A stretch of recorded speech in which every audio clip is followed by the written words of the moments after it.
Estamos começando mais um programa Saldo Extra e eu quero agradecer por você estar ao nosso lado, quero agradecer pela sua companhia. Nós temos estimulado a você a participar conosco mandando o seu e-mail para saldoextra@novotempo.org.br. Você pode fazer comentários, você pode sugerir programas e você pode, é claro, fazer a sua pergunta, a sua dúvida, quem sabe uma situação que você está passando em sua vida financeira e você gostaria que nós respondêssemos. Pois bem, no programa de hoje, nós vamos dedicar a responder perguntas dos nossos telespectadores. Perguntas que nos chegam através do e-mail, que foram colocadas lá no nosso blog e também perguntas que foram gravadas nas ruas.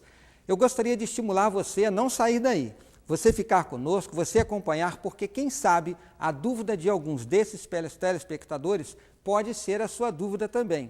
Ou quem sabe vocês têm um amigo, um conhecido que está passando por alguma dificuldade e você vai poder compartilhar com ele alguns dos conselhos que vamos trazer para você no programa de hoje. Eu quero então pedir que nós coloquemos aqui a primeira pergunta que vamos responder. Durante o período de férias, eu trabalho para poder financiar os meus estudos. Só que eu ouvi falar do FIES e da baixa taxa de juros desse programa. Eu queria saber se vale a pena eu me endividar nessa fase da minha vida. Bom, eu quero agradecer a Débora por ter mandado esta pergunta, por ter mandado esse questionamento, porque é muito importante.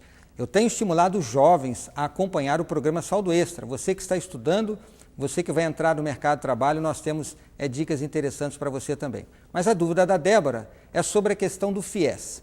Eu não considero o FIES um endividamento. O FIES ele existe para facilitar, para prover recursos para aqueles que desejam fazer o seu ensino superior, que desejam estudar e quem sabe não tem recursos suficientes para custear uma faculdade particular ou quem sabe não tem um trabalho para fazer frente aos seus estudos e o governo então ele desenvolveu esse programa chamado FIES. Existem algumas regras básicas para que a pessoa possa ter acesso a esse financiamento por parte do governo. Eu quero não apenas estimular a Débora, mas todos aqueles que desejam estudar, fazer um curso superior e não têm condições, que façam os seus estudos e lance mão desse recurso. Você vai começar a pagar depois que você se formar, você vai estar no mercado de trabalho, vai estar recebendo o seu salário e você vai poder pagar o empréstimo que você fez para estudar e, como a Débora mesmo disse, numa taxa bem interessante. Portanto, eu considero o FIES uma boa alternativa para você realizar o seu sonho de ter o seu curso superior. Vamos à próxima pergunta. Essa veio por e-mail da Ana lá de Arapiraca, no Alagoas. A pergunta da Ana, o seu comentário: sou recém-casada, moro em casa alugada e estou com dificuldade em administrar o dinheiro em meu lar. Preciso de orientação. É possível que a dúvida da Ana, ou o problema, ou a dificuldade que ela esteja passando, seja de muitos brasileiros. A dificuldade de administrar a renda, pagar o aluguel, fazer frente a todas as necessidades. Eu quero dizer para a Ana que é exatamente por isso que existe o programa Saldo Extra. Nós estamos aqui para dar conselhos e dicas que são importantes. Então, aquilo que eu vou dizer agora se aplica para a vida da Ana e a vida de todos que estão nos assistindo. Você está com alguma dificuldade para administrar o seu salário?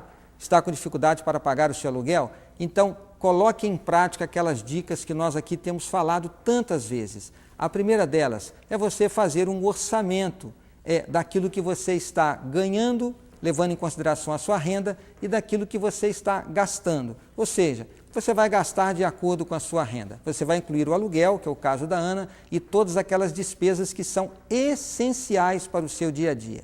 Uma vez que você está gastando tão somente aquilo que você está ganhando, você deve agora partir, Ana, para fazer uma pequena economia, para não gastar todo o seu salário, para você ter uma renda que você possa, sobrando, para que você possa dedicar a fazer uma poupança, a fazer uma pequena reserva. Depois que você já tiver recursos suficientes, você pode, por exemplo, lançar mão de recursos do sistema financeiro da habitação, você dá uma entrada, pode usar o seu fundo de garantia, se este for o seu caso, você vai fazer um financiamento, vai pagar aquilo que você está gastando com aluguel, você vai pagar esse financiamento.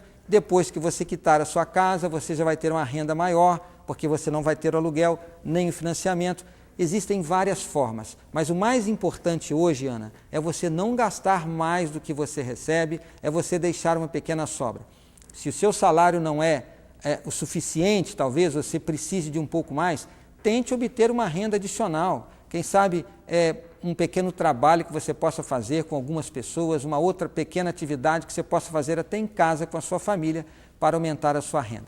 Agora, Ana, existe solução para o seu caso, viu? Você pode sim colocar a sua vida financeira em dia e fique nos acompanhando aqui no programa Saldo Extra. Próxima pergunta. Além do INSS, gostaria de saber mais sobre a previdência privada. Quais você indica? O Gustavo, ele é um estudante, mas ele já está aí pensando na sua aposentadoria, está pensando na previdência privada. Eu quero dizer ao Gustavo e a todos vocês que estão nos assistindo neste programa que previdência privada é algo muito importante. Por quê? Porque nós sabemos que a previdência fornecida pelo governo, ela não vai repor, com certeza, quando se aposentar, muito provavelmente, a renda que você teve durante a sua vida, quando você estava numa atividade trabalhadora, onde você estava ativo. É provável que a sua renda seja um pouco menor. Por outro lado, depois da aposentadoria, é possível que você tenha algumas outras despesas adicionais ou deixe de receber alguns benefícios de quando você estava ativo, quem sabe fornecido pela sua empresa, o auxílio de um plano de saúde, quem sabe o auxílio de uma residência ou outros auxílios mais. Portanto, não apenas o Gustavo, mas todos devem pensar na previdência privada. Agora, a pergunta dele é qual é a melhor opção? A melhor opção é aquela que é fornecida pela sua empresa, que é a chamada previdência privada fechada. Está restrita àqueles que têm vínculo empregatício. Neste caso, por ser um plano da empresa, as taxas e as despesas administrativas, elas são menores do que a chamada previdência privada aberta, que são fornecidas normalmente por instituições financeiras. Portanto, se o seu caso você tem a possibilidade de ter a previdência privada juntamente com a sua empresa, esta é a melhor opção. Mas se esse não for o seu caso, você pode sim buscar uma previdência aberta. Neste caso, você deve pesquisar as despesas, os custos oferecidos por essa instituição financeira, que vai abater dos aportes que você está fazendo, mas independente disso, o mais importante é pensar neste assunto. É você entender que a previdência privada tem o seu lugar, é uma forma de você fazer uma economia no longo prazo, existe a portabilidade, você pode partir de uma previdência aberta e se um dia você estiver numa empresa que tem um plano fechado, você transferir os seus recursos e vice-versa. Acompanhe este assunto. Nós aqui no Saldo Extra vamos estar sempre falando sobre previdência privada. Portanto, se você ainda não pensou nesse assunto, comece a pesquisar, estude e faça esse plano para a sua vida também. Não apenas o Gustavo, mas você que está assistindo, que ainda não tem o seu plano de aposentadoria complementar. Próxima pergunta veio por e-mail, veio do Eduardo, e a pergunta dele diz o seguinte: como escolher o agente para administrar o meu investimento no Tesouro Direto? Vou à agência bancária ou posso eu mesmo administrar? Eduardo, a gestão dos recursos que você investe no Tesouro Direto é feita por você mesmo. Você aplica os títulos que você comprar do governo, você pode também vender esses títulos, você pode fazer uma pesquisa lá no site do Tesouro Direto, quais os títulos que estão sendo oferecidos, existem características diferentes, existem remunerações diferentes, existe prazo de vencimento diferente, ou seja, essa gestão você pode fazer. Agora, para que você se cadastre no Tesouro Direto, você tem que ter um agente de custódia. E neste caso eu recomendo que você procure o seu banco. A maioria dos bancos, eles podem fazer esse cadastro no Tesouro Direto para você. Quando você fizer o seu cadastro, você vai receber uma senha e através dessa senha você vai entrar diretamente no site do Tesouro Direto e ali você vai fazer as suas aplicações, os seus investimentos. Eu quero aqui estimular a você que talvez não conheça bem esse assunto do Tesouro Direto, que eu já disse aqui no programa Saldo Extra que eu considero o Tesouro Direto a melhor maneira de você investir a sua reserva e os seus recursos. Com um detalhe, é para aqueles que querem um investimento de longo prazo ou de médio prazo, que não vão precisar do recurso de curto prazo. Você vai ter uma rentabilidade alta, vai ser um investimento seguro e você vai ter a garantia de resgate na data desse vencimento, com o rendimento total sem pagar imposto de renda, e se você precisar resgatar antes, você vai pagar um pouco de imposto de renda. Por isso é necessário que você faça investimento de médio e de longo prazo. Se você quiser conhecer mais deste assunto, procure no nosso blog o programa que fala sobre investimentos, e lá nós abordamos o assunto do Tesouro Direto. Temos ainda mais uma pergunta. Entre o cartão de crédito e o cheque especial, qual o melhor com relação a juros? José Marques, se eu conseguir perceber ali bem, o José Marques é lá do Nordeste, lá do Ceará, e ele fez uma pergunta: qual é a melhor opção, cartão de crédito ou cheque especial? Eu quero dizer ao José e a todos vocês que entrar no cheque especial ou no parcelamento do cartão de crédito é um suicídio para a sua vida financeira. De todas as possibilidades de você fazer financiamento, de você obter crédito através do cheque especial e do cartão de crédito, você tem os maiores juros que é oferecido no mercado. A maior taxa de juros é aplicada no parcelamento do cartão de crédito e no cheque especial. Por isso, eu quero dizer ao José e a todos os demais, fuja desse sistema de crédito. Se você eventualmente, para atingir uma emergência, você precisa de um crédito, eu acho que você deve procurar o seu banco. Existe lá o crédito pessoal, que tem uma taxa de juros bem menor, e eu recomendo ao José e àqueles que têm vínculo empregatício buscar o financiamento chamado crédito consignado. Ele é obrigatório por parte das empresas, tem que oferecer aos seus empregados que têm vínculo empregatício, e normalmente a taxa de juros vai variar aí em torno de 2% e 3% ao mês. É uma forma mais econômica para você, em precisando, note, numa emergência, lançar mão de um crédito para fazer frente às suas necessidades. Bom, eu quero aproveitar aqui e, antes de terminar esse primeiro bloco, nós vamos ter perguntas interessantes no segundo bloco, lembrar a todos vocês que você deve se livrar das dívidas. Você não deve procurar de forma alguma fazer financiamento para atender às suas necessidades. Se você precisa adquirir um bem, comprar um carro ou algo parecido, o ideal é você ter uma reserva, fazer a sua poupança e, quando você tiver os recursos necessários, você fazer a sua compra à vista. Eu quero convidá-lo a ficar conosco, temos um rápido intervalo e voltamos com mais perguntas.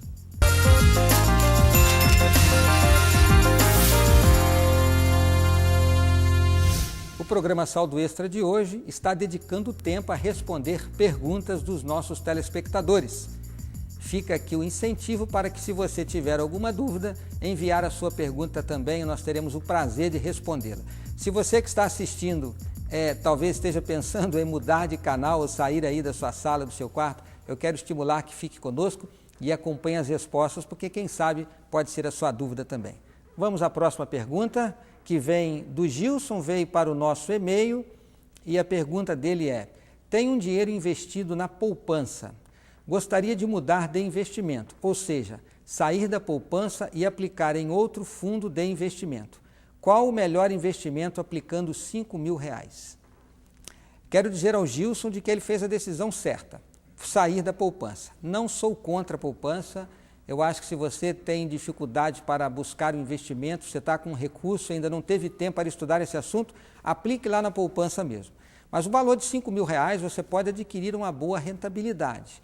Ele mencionou ali fundos de investimento. Os fundos de investimento realmente eles vão render mais do que a poupança. Você pode procurar o seu banco, você procure fundos de investimento que sejam mais conservadores, aqueles que têm rendimento com títulos do governo, não o multimercado, que tem parte de ações e de dólar, que são investimentos que têm um pouco mais de risco. Ainda mais que você não tem um montante muito grande, eu recomendaria que você buscasse um fundo de investimento mais conservador. A dica é: procure o gerente do seu banco, onde você tem a sua conta bancária. Peça a ele qual foi o rendimento dos fundos que o seu banco oferece dos últimos meses, no último ano. Você vai ter uma ideia da rentabilidade e, como eu disse, procure fundos mais conservadores. Agora, eu quero dizer ao Gilson e a todos os demais que com R$5.000 você pode aplicar no Tesouro Direto também. Eu mencionei aqui no primeiro bloco sobre essa modalidade de aplicação.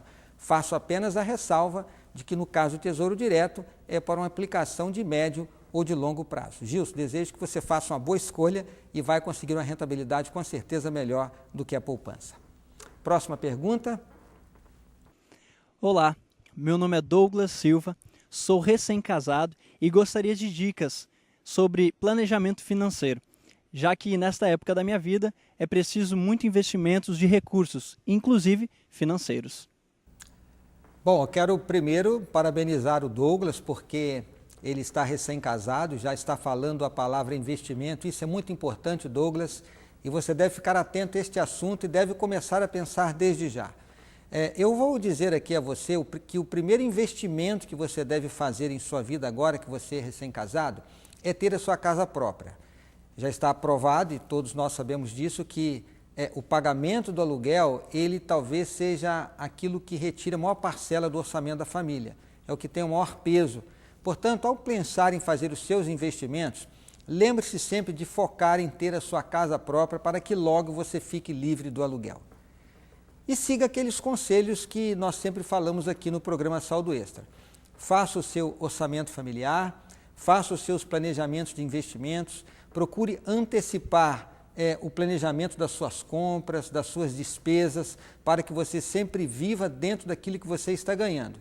Portanto, isso é fundamental. E já que você está falando na palavra planejamento, saiba sempre de que o planejamento ele deve ser feito em comum acordo com o casal. Os cônjuges devem conversar bastante a respeito desse assunto. Façam um plano juntos e se esforcem para alcançá-los, vivendo esses princípios de conselhos que nós aqui temos falado no Saldo Extra. Lembre-se, planejamento, orçamento e controle de suas despesas.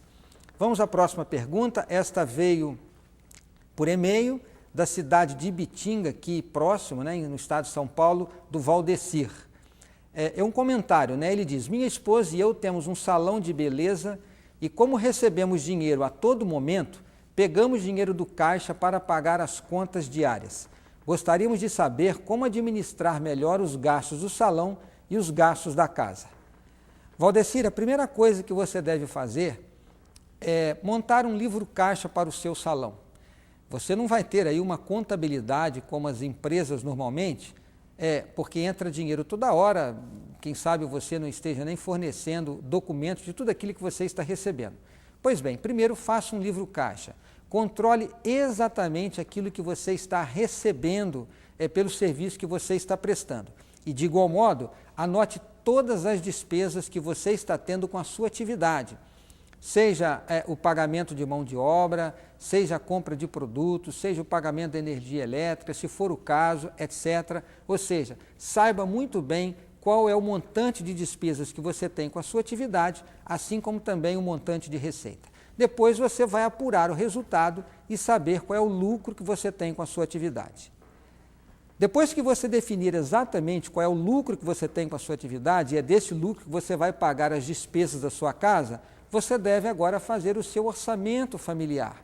Ou seja, você vai controlar em separado as despesas com a sua atividade e as despesas com a sua casa. Não misture as coisas, porque depois você pode ter alguma dificuldade e você não vai saber exatamente se o problema está na gestão do seu salão de beleza ou se está na gestão da finança que você tem em casa. Então é importante que você tenha um controle separado e quando você fizer as suas retiradas do lucro da sua atividade para o pagamento das suas despesas, você faça o seu orçamento familiar e faça uma administração também em separado.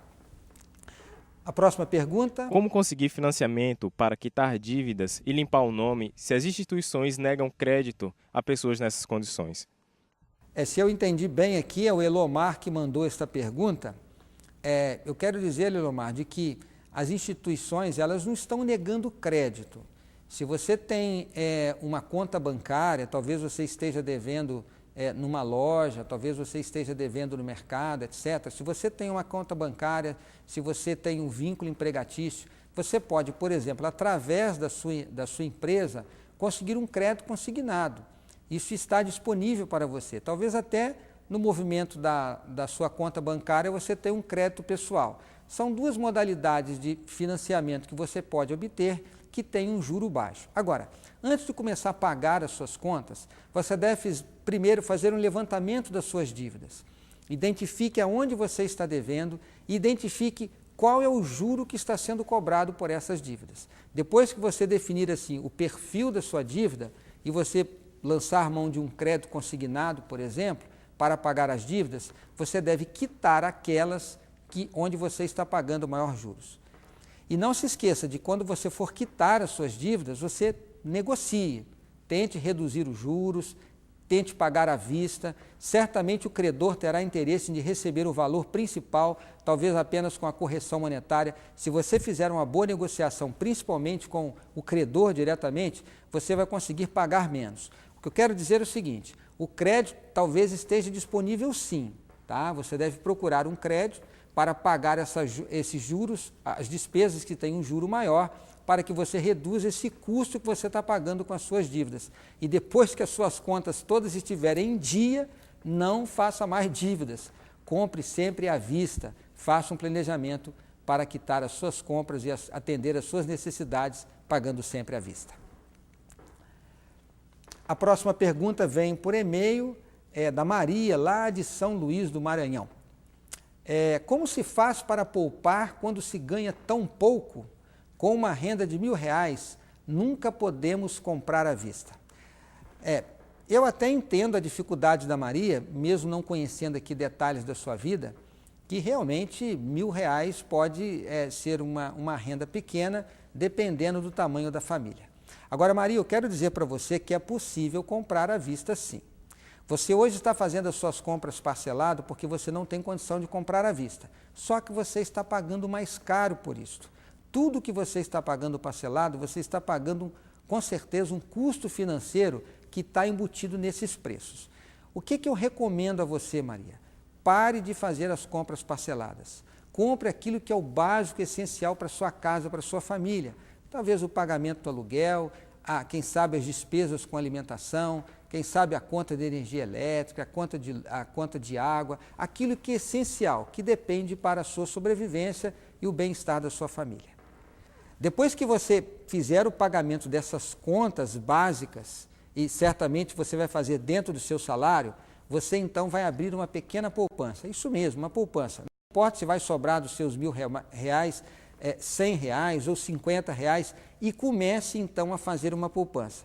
E quando você tiver que comprar um bem que não é de primeira necessidade, por exemplo, um vestuário, um eletrodoméstico, você espere que tenha o dinheiro no banco para ir lá e comprar à vista. Você vai comprar mais barato. Você estará assim aumentando a sua renda, simplesmente reduzindo o custo dessas compras. Portanto, você não precisa se endividar assumindo parcelamentos. Agora, vai ser necessário que haja disciplina para que você coloque isso em prática. Próxima pergunta. Um fundo de investimento que rende mais, apesar da alta taxa de administração, é melhor do que aquele com baixa taxa e menor rendimento? Bom, essa pergunta é muito fácil de responder.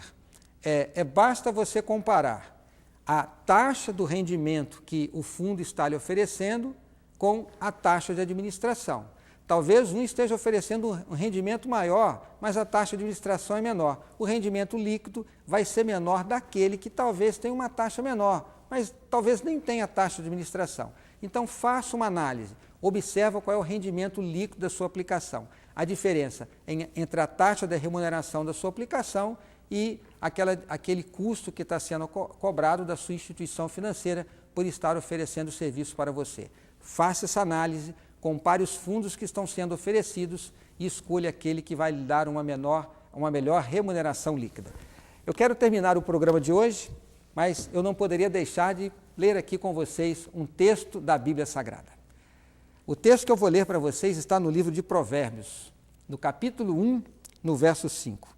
Eu gosto muito do livro de Provérbios e tenho dito isso nos nossos programas.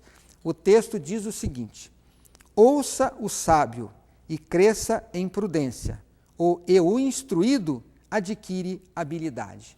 Nota o que diz a palavra de Deus: ouça o sábio, cresça com prudência, e a pessoa que for instruída, esta terá habilidade. Talvez você pense que administrar as finanças pessoais é algo que nasce, que está no DNA. Alguns têm mais habilidade e outros não. Pois eu quero dizer a vocês de que administrar finanças é algo que se aprende. Se você for instruído, se você estudar, se você pesquisar, e por que não dizer também, acompanhar aqui os nossos programas, Saldo Extra, você vai adquirir conhecimento, você terá instrução e vai ter habilidade para manejar as suas finanças. Que este conselho da Palavra de Deus seja uma realidade em sua vida. Aqui nos despedimos e nos vemos na próxima semana no seu programa Saldo Extra. Um grande abraço.